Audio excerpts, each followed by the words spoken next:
Alors bonjour, bonsoir la famille. Bido yuri on fo landi on fo sido nge jam. Landi on ono nge bengure modon sido nge jam.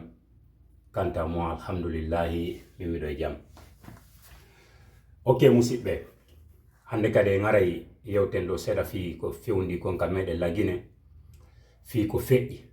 De balde fe'ude nyande ville morton nodano donc le 12 août de 2024 et le 13 nyande manifo nodano.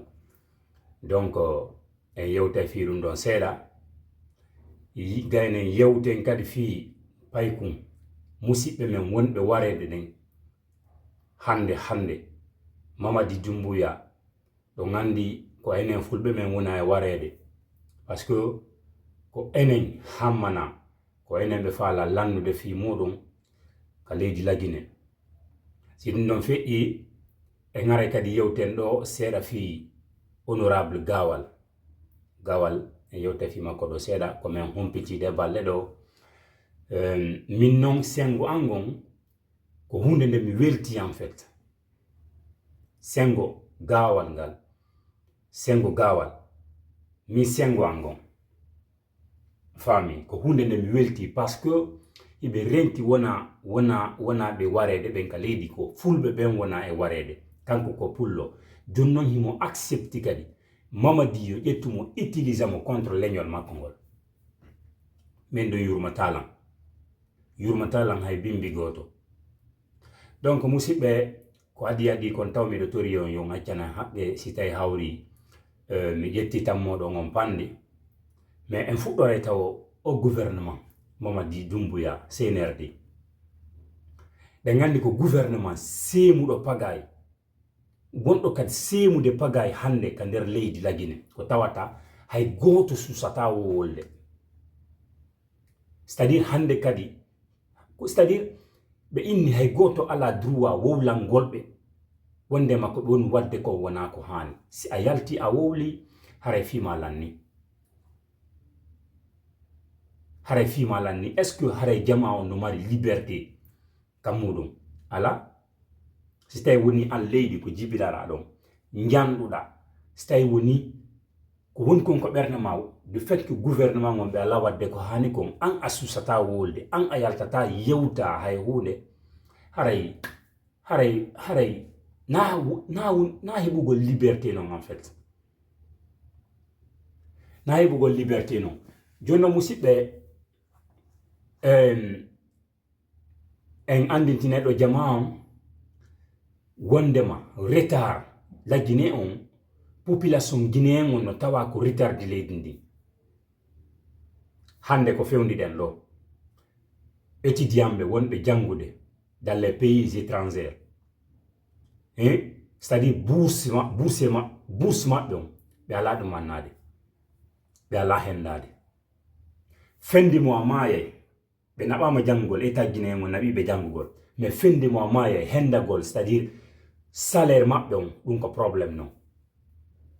probléme jano e ñiiɗe balɗe ko feƴƴi ɗo Russie étudiant guinéen ɓe gouvernement guinéen o naɓi ɓen c'est-à-dire Russie fi jangugol ko ɓe woni yaltude manifesto wondema kamɓe ɓe hendaki ɓe ala kadi hendade salaire maɓɓe on.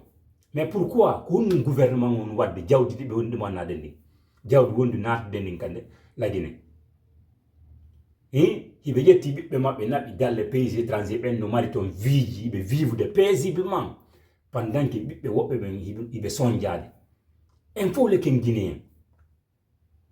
Donc tigi on wona kamɓe min ko noon mi wirta goy par ce que en fof ɗe mari haqqil ko waɗi si min nani wona kamɓe mijite moƴƴa no wodi piiji ko haqqil jaɓi no wodi kadi piiji ko haqqille jaɓa ko woni neɗɗo ko miijitoɗo yiyayɗo hunde miijito est ce que ɗum ɗon no andita est ce que ɗum ɗon no moƴƴi ma ɗum ɗon moƴƴa sino moƴƴi wawi waɗe si moƴƴa o certifia wondema ɗum ɗon moƴƴa o ronka wonangol konko moƴƴi non par ce que wona ko nafata guinéen ɓe ɓen wona ko nafata leydi lagine ndin wona ko nafata mo kanko tigi en personne. Joni noon Mamadi Doumbouya immike o ari o wadi coup d'état o jolike de enta promesse ko prometi kon guinéen be ben hay hunde ala ko respect dum non ko en o prometu jama on fiyo jama on welto fi no heba fi sadi yo hebuno jodora bay woni o ari o hebi c'est-à-dire o honorama o jodike ka jullere respect non o kal guinéen be ben respect o respectali kongo di kadi di o yewti di nyande 5 septembre 2000 combien nyande jetti lamu o respectali donc musibe hande de reyni ko enen fulbe ben en andi labani en wondema leñol ala hidugol en ko leydi lagine e der lagine ala honno wadi simi wiri dum mi wulata go wowlugol gonga kanno ka fotata wo mi wolay insha Allah mi wolay parce que ko bibbe lagine ben ko fulbe ben wona e warede ka der leydi lagine depuis tan hombo depuis tan Sékou Touré ko fulbe ben wona e warede ha hande ko wonden do dum a ciali ko fulbe ben wona e warede be wiya no na yen wowlu en wowlay aduna on fop anda aduna on fu no certifie wonde ma hande lagine ko fulbe ben wona e warede dialle in woni d'accord ko fulbe ben wona e warede ko madum ko honno woniri honno woniri force vivo nodda 2 jours de manif donc le 12 le 13 le 12 fo yonu ka galle mudum kon wadi sibe noddani dum don ko fi guinéen fop ko fi gouvernement yo accu maltraitugol population yo accu yurume population wada ko duwa kon hula alla libéra prisonnier ben foni ke menge e billoba guinéen fop hetta liberté mo wonka mudum en fait dugunobe yalti lendi be heba feere no be hewture ka mabbe hara e hore sécurité hara no wodi nangabe toñabe soka ben yo accite ko fi dum wadi sibe wi'ani wondema le 12 fo yo woni ka mudum fiye be hollu au gouvernement Mamadi Doumbouya au gouvernement c'est-à-dire hakkado mo hulata Allah wondema wona kambe doit ardade lendi parce que be arda légalement ka pouvoir andingol be wondema ko be arani ka pouvoir ko coup d'état be wadi be arda légalement yo be organise élection jidi be porto kono ko honnu wadi e yi en fop ndare journalon ndare mo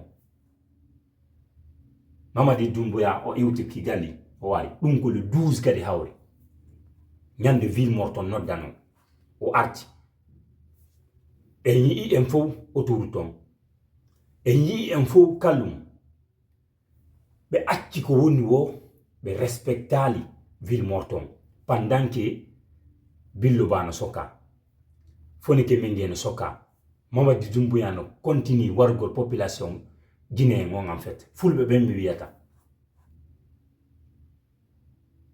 tawi kambe ko be accu population autour ton e population on kalum tay kambe ko be accu ko woni wo be yaha be organise be watto delo ko be winda do Mamadi Doumbouya be accueillir oya à bras ouverts kadi be weltanomo be holla aduna fo be weltori mo kadi est-ce que be no mari haqqil est-ce que be no mijito be reena fulbe wona be warede ben ko duwano hande ko ben duwano c'est-à-dire arde associé e fulbe ben associé axwangal parce que be andi wonde ma axwangal wona fi mabbe kambe tun wol litirde o litdo wona fi mabbe kambe tun ko fi guinéen fop hande si taye ngebi lando nundu lando fewdo lando yurumetedo population lando gollaydo leydi ndi développer ko homma na fitorta don ko guinéen fop na fitorta kono ɓe hakkaɓe ɓe immi ɓe yehi ɓe accueilli Mamadi Doumbouya ka aéroport ɓe ɗowtimo haka pale ɓe ɗowtimo haka pale en fo e ñi ɗum ɗon pendant que yimɓe ɓen no warede ka actual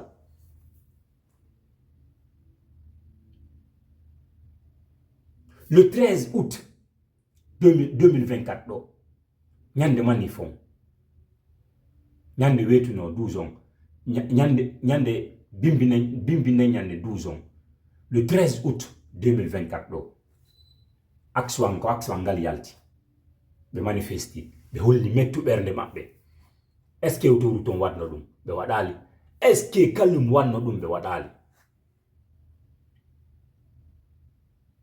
ndaare kumpay kun ɗo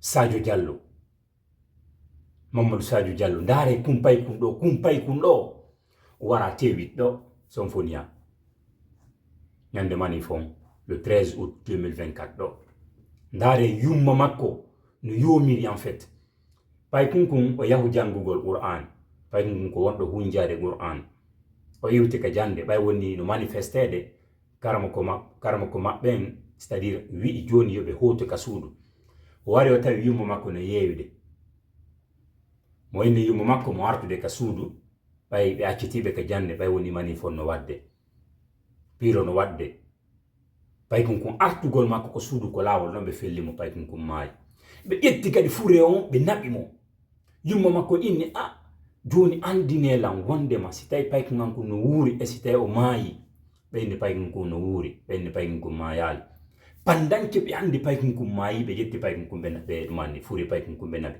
ɓe andinali yumma makko ɓe andinali yumma makko en mbaɗum no yurmi en mbaɗum no yurmi pay kun markun combien 9 ans pay kun anda fus pay kun ko tawata mo na piro yalti mo yahu jangugol mo artude ka suudu ko nan ɓe wari mo c'est à dire ɓe ƴettay arme ɓe yalta contre population maɓɓe on yimɓe huɗaɓe ɓe gandi fof autorité guinéen ko yimɓe hakkaɓe yimɓe ɓe yurmetaki en fait yimɓe ɓe ala conscience gouvernement on ɓe ƴettay pinka ɓe jonna autorité on ɓenna ɓe yaltu manif no wadde manif ko tawata hara ko police doit yaltude hara ñan hay ɓe dowaki matraque ɓe sensibiliser jama on ko ɓe ƴettu arme ɓe jonna ɓenna ɓe yaltu hande manif jiɗi ɗo na police woni yaltude na police woni yaltude hay beeri rouge hande ɓe yaltinayi ɓe reni en fof attaque jiɗin hande e nder la Guinée yawgol attaque population guinéen ka nder cuuɗi maɓɓe ko autorité on woni wadde ɗum ɗon ka organise de ɗum ɗon ɓe ha ɓe kidnappa yimɓe kumpay kun ko honɗum waɗi ɓe ndaare yumma makko no yurmiri hande Mamadi Doumbouya, vous êtes des inconscients. Vous n'avez pas de cœur en fait. Regardez cet enfant qui a 9 ans.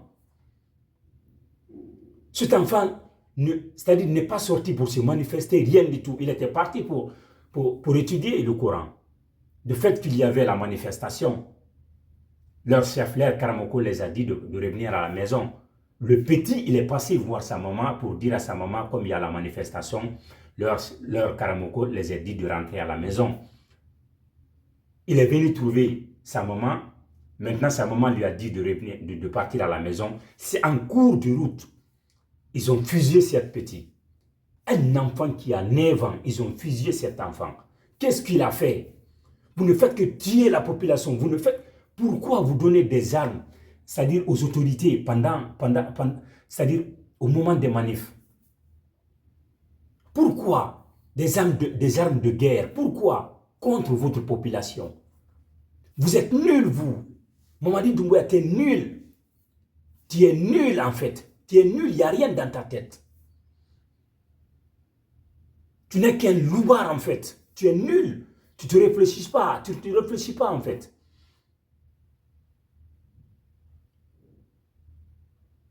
Hein? Maintenant, Yahoo, vous partez pour dire les gens qui... Vous êtes contre les gens qui appellent à la manifestation pendant que vous avez donné des armes, hein, aux gendarmes, aux policiers, aux bérets rouges de sortir, eux, ils partent tuer la population. Pourquoi, en fait, vous ne recherchez pas ces gens qui ont tué ce petit pour leur mettre devant le barreau? Pourquoi? Pourquoi c'est la population? C'est seulement la population que vous prenez pour mettre en prison. Pourquoi c'est seulement la population que vous tuez? Des inconscients comme ça, des gens qui n'ont pas de cœur en fait. Vous êtes nuls, vous. Cette transition, c'est-à-dire on en a marre en fait de cette transition. Qui était au pouvoir, on ne veut pas de vous en fait. Le sein de Kaloum, la population qui avait sorti au moment où, c'est-à-dire au temps, le 12, quand Mamadi Doumbouya est revenu, quand il est quitté à Kigali pour revenir en Guinée, tous ceux qui sont sortis pour aller l'accueillir, vous êtes des nuls, vous êtes des inconscients, vous êtes des loupards en fait. Regardez cet enfant, qu'est-ce qu'il a fait? Qu'est-ce qu'il a fait? Vous ne faites que tuer la population. Vous allez tous nous tuer. Des imbéciles comme ça. Toi, tu n'es rien, Mamadi Doumbouya. Tu n'es rien. Gawal, Ankwa, Houdado, en fait, Foussanda. Ils sont en train d'utiliser, en fait, pour détruire ta communauté, en fait. Ta communauté Peul. Toi qui n'as pas d'expérience, tu n'as rien dans la tête, Baouri. Foussonganda, Fouss, on a comme Baredi. Haïhounde Onganda, en fait. Après, c'est pour venir devant leur caméra pour dire, ah, nous on veut, c'est-à-dire restaurer la paix, nous on veut le dialogue. Vous voulez le dialogue pendant que vous tuez les peuples? Vous voulez le dialogue pendant que vous tuez le peuple? Pourquoi vous faites ça? Haïfous, c'est-à-dire on hajaka et qu'on fait on maïde kon. Info yi tant Alpha Condé. Maobe piano, maobe no imade, no imme suba kono yawde ka jamiu. Mais c'est les autorités en fait qui ont venu maltraiter ce vieux-là. Tout le monde a vu ça sur les réseaux sociaux. Autant d'Alpha Condé, un vieux, il s'est réveillé le matin pour aller faire la prière à la mosquée. Il y avait les autorités en fait qui étaient en cours de route. Ils ont vu cette vieux. Tous les Guinéens, du monde entier en fait. Ce n'est pas tous les Guinéens, hein, ce n'est pas seulement les Guinéens. Parce que ça est sur les réseaux sociaux. Les autorités guinéennes, ils ont pris cette vieux. On les a maltraités. Et filmé ça aussi en fait. Vous êtes que des loupards en fait. La hamani on hamani on koni kwa la tunande kono comme hamani ronko woneri quoi. Je te jure. La hamani on en fait. On moula ta'ala. Puis on a démissionné à Tabaouri. Pourquoi tu ne démissionnes pas? Pourquoi tu ne démissionnes pas? Yaha gawal kadi to inna tanko utiliser le logo IFDZ on encore fait tout donc gawal. An haqqilema de non haqqilema de mendi haqqilema de jodaki. Si a fait tout non ha a inni an a utiliser le logo IFDZ on atawame mene me watete ligne ça ala ligne. Kala en fait des pays sous-région en FAP. Kala pays ko gawal ye wonde makanko mo mobiliser himbe makko ben o yo mobiliser himbe makko ben mais harna yo utilise logo IFDZ on de yo da logo mo utiliser harna logo IFDZ on population IFDZ FNDC on FAP wonbe der au pays on pays mo miji yawgol utiliser logo IFDZ on so utiliser dum donc kono ta population IFDZ madum IFDZ et FNDC on men aranta men nyama na yondo hayona so jabi dum yehe so be ni be waday dum ar nata mo mabbe hayona sokko don e mabbe hayona en fait andi no gawal wonde ma wona kanko won dirizu de IFDZ ni dirizu gol FNDC kanko wona kanko créé on parti hay goto wana contre makko ya raɓɓu logo go mo utiliser mais so inni o utiliser logo IFDG mal logo IFDG on hara o sofi dama en fait ɗum ɗon musidɓe waɗe ɗum ɗon feere en humpitike ɗo wondema de balle ɗo wondema gawal no nawni o ari France ɗo ñawndagol kanko ɓe ngura makko ne jokkimo en fait goɗɗo nde himo c'est à dire waɗa désordre nde himo waɗa piiji goo yo calcul moƴƴa ko watta kon gawal wonnoɗo piirande ko feƴƴuno tan Alpha Condé wontudunoɗo e sellu wontudunoɗo c'est à dire Aliou Baldé wontudunoɓe e maɓɓe wonnoɓe piirande fii c'est à dire fii yo honno yo peewal ñiiɓula Guinée hande ko on ɓay Mamadi Doumbouya ari ɗo o jonnimo postum hande ko on woni dartade IFDG o sofidama o anda ko woni wadde an gawal ko nawnuɗa kon ɗo goɗɗo torantako ma Allah ya maayu dey kono nde nawnare ɗo si tawi tun woni nde accima a immike a heɓali haqqil a heɓitata haqqil ha ñande maayuɗa ko fiyon waɗi siminani ɗum on wari himɓe buy ka actual ado Mamadi Doumbouya yo arde hari ko anye sellu en wontidi wonno litude fi portal yo ñiiɓe fi mo liberté yo ñiiɓu e nder la Guinée fi yo lamɓe ɓen feewu fi yo lamɓe ɓen accu koko woni wadde en fait warde population guinéen on ɗum ka Alpha Condé yimɓe ma ɓe on sayi ɗon no warede a wona d'accord mum ko fi honɗum hande ɓay woni Mamadi Doumbouya jonnima postum ko wujjata en fait jawdi guinéen ndi ɓay heɓi ko wujja ko fi honɗum hande hiɗa woni d'accord e yimɓe ma ɓen ko woni warade kon aya andi a yeggitiyama yey awa konko nawɗa walɗa ɗon Allah jarribima Allah andintinte woni wondema goɗɗo ko wawi wo yo waddoy ko ɗum Allah wonma andintinde si woni a wawi waɗudoy par ce que hande aray hara hiɗa mari jango ara haray ala fus ko non woniri kadi hande siɗa selli jango aray nde nawnata walla hande si a nawni a waliki jango hino tijja ko mayata en fait bani adama lutata ko adna ɗo ɓe war on fop si tawi tun nde nawnare ɗo nde c'est à dire a sortike e mayre inchallah menen men hulagoy menen men hula parce que menen andi combat mon wadde on c'est à dire ko combat fi Guinéen fop ko combat laaɓuɗo kadi ko tawata hara Allah ñawitata men hara Allah jogorta men ɗum ɗon en fait parce que si men dareke yeeso Allah himo andi kanko e ɓerde ko ɗon kon ko ɓerɗe amen mais wona contre hay goto e nder la Guinée mais wona contre hay woturu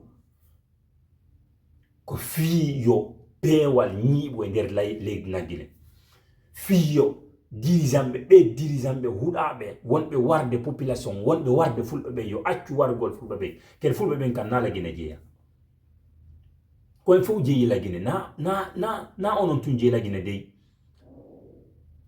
na onon tun jeeyi la Guinée si nde nawnare ɗo nde accima a heɓali haqqil a heɓata haqqil hande kadi an e bawuri no heddi bawuri kadi men nani ko yotta kon fof ko warno France ɗo kumpital ko warnoma ko interview no ma ɗo e nani ko yotta kon fop min ɓay woni mi jentiki en fait yewtere ma nden mi haylu hoore mini non gawal ala haqqil da jangi goyi a miiji ke wonde ma hida mari haqqil hay sida mari haqqil me a gollitiral haqqille maade ngala kadi gollitirta haqqille maade donc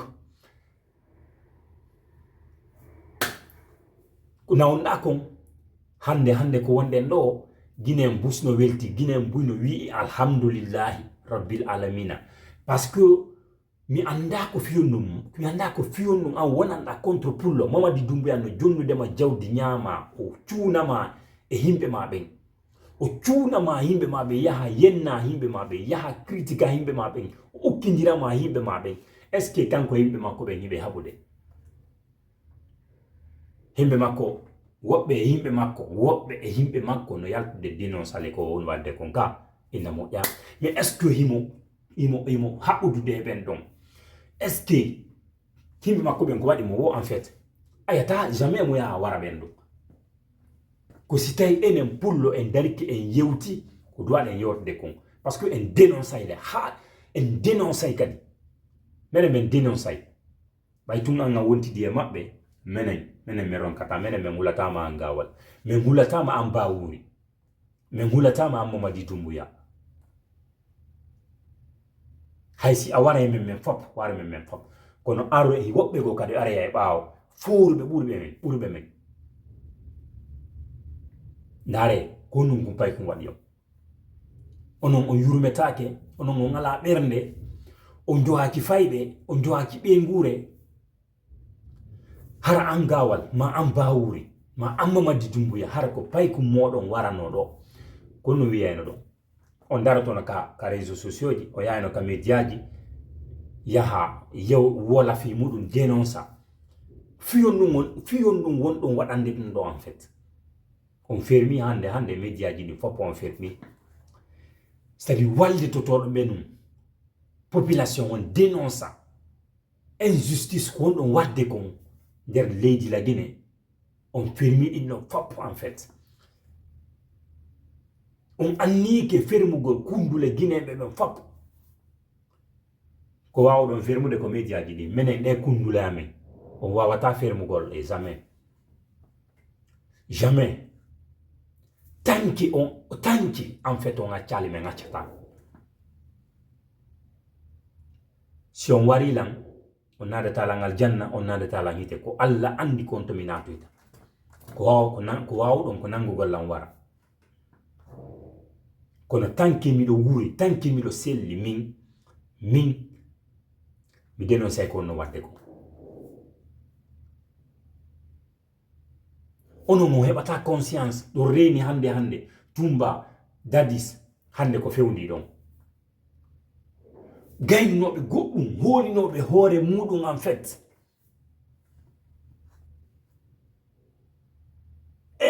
holinobe hoore mudum en fait hande ko ben woni hay fus be gaynata ko be girno kon fop himbe be wari plus de combien de personnes himbe be warno fop 28 septembre 2009 wanaynobe kala ko be yata armée no baaw mabbe holinobe hoore mabbe yewtaynobe en fait tawa goddo susta nyiddude hande ben ko honto woni na ben woni yeso devant baro on do na ben wadana ni en fait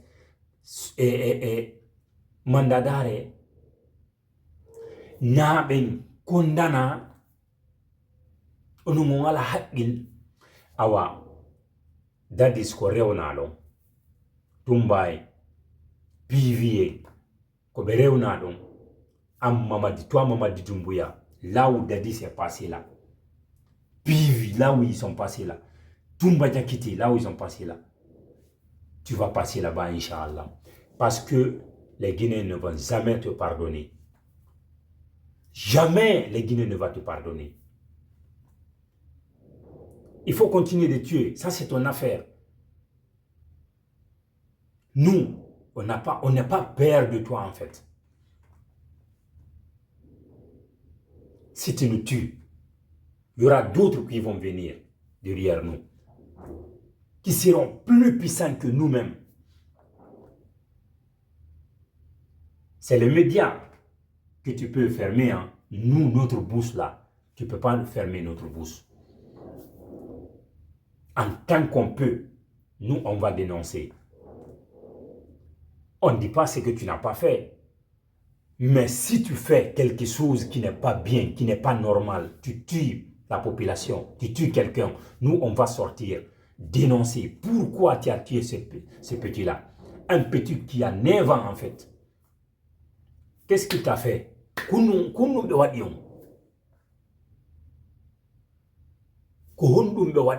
En fait. C'est-à-dire, Guinéen, c'est-à-dire, il est de bien. Parce que Fulbe Ben, quand il m'a expérience, il est en comme litande en fait. Mais il est de type, il a là, tous à la candérore, c'est-à-dire, vous n'êtes que des zéros, quoi, en fait. Il n'y a rien dans votre tête.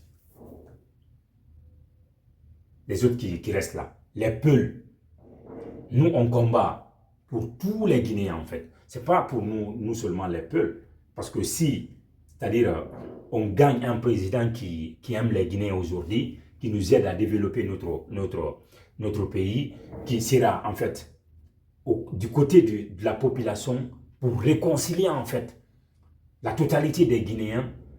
C'est-à-dire, c'est tous les Guinéens qui bénéficieront, en fait. C'est pourquoi nous, on combat.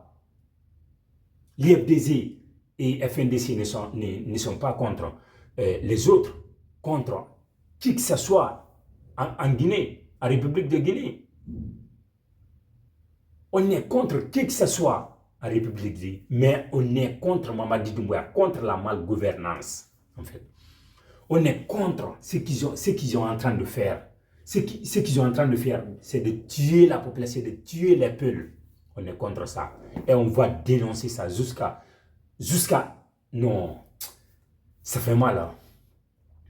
Moi, quand même, ça me fait très mal, je vous dis. Ça me fait très mal. Très, très mal, je vous jure. Ça me choque, en fait. Ça m'a beaucoup choqué. Moi, je ne croyais pas que c'est Mamadi Doumbouya allait faire ça. D'après le discours qu'il a fait le 5 septembre, je ne croyais pas que c'est Mamadi Doumbouya allait faire ça. Allait tuer les peuples comme ça. Dia, il a fait ce discours juste pour qu'on l'acclame en fait, pour qu'il puisse venir s'asseoir paisiblement dans le fauteuil. Il faut comprendre, nous les peuples, on analyse les choses. Nous les peuples, tu as les fusils, hein? Tu as des armes. Oui, nous, on n'a pas des armes. Mais on va combattre en fait. On va tout combattre avec notre bouche là. On va montrer à l'opinion internationale que tu n'es pas bon pour les Guinéens. Et tu seras jugé demain, Inch'Allah, comme ils ont jugé Dadis et Toumba avec ses collègues. En ce temps, tu vas savoir, parce que tu ne sais pas encore ce que tu es en train de faire. Tu vas savoir ce que tu as fait. Donc, aray musidɓe ɗo na ƴettugol tammoɗo on pandi on yafoto simi ɗum anneke pandi ƴetti tammoɗo on pandi aray ko